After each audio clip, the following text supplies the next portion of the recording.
po tayo ngayon ng adobong sitaw. Kuluan muna natin yung baboy para maluto siya ng maayos.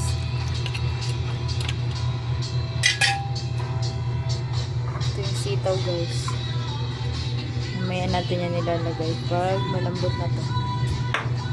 Lambutin muna natin, guys. Wait lang. Ito na, guys. Kumukulo na ang baboy. Wala tayong choice kundi baboy na naman. Pero may gulay naman. Wala eh. Yun yung pinaka-limit na mabibili mo talaga. Baboy.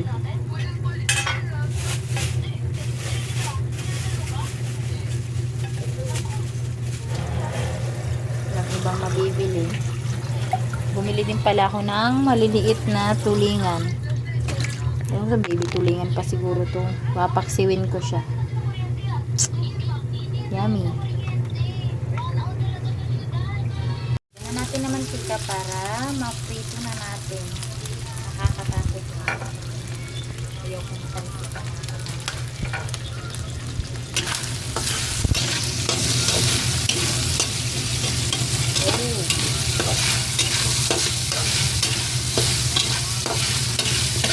Dapat mag-brown siya para lutong-luto. Pag nag-brown na siya, saka natin ilalagay ang sitaw. Lagyan na natin ito. Yung bawang. Lagyan natin ilagay ang sitaw. Nakakatakot.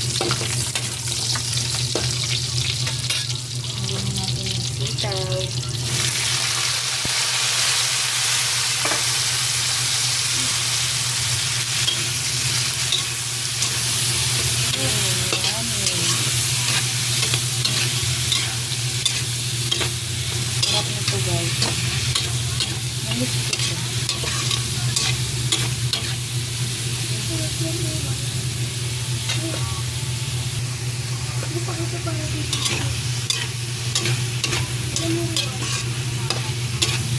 Ito ang hindi nga lang siya yung light green siya. Hindi ba may green na green talaga niya. Lagyan natin ng toyo. Hindi masyado marami para di maalat.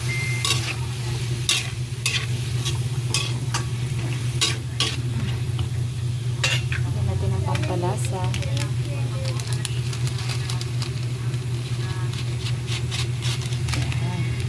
Lagyan natin ng asukal. Hindi, para naghahalo lang yung tamis sa alat.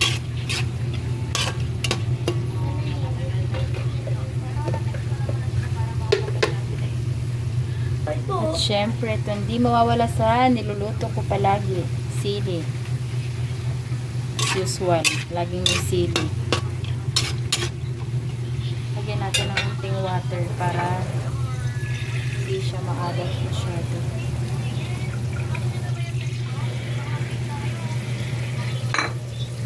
Maya-maya luto na yan. Saglit lang naman ang life niyan. Takpan na natin siya. 6 nga pinadala ko sa'yo, di ba? Kulang ba? Buang ka talaga. Kumuha ka diyang piso. 2 piso. Hi guys, ang sarap naman. Yummy. Ay,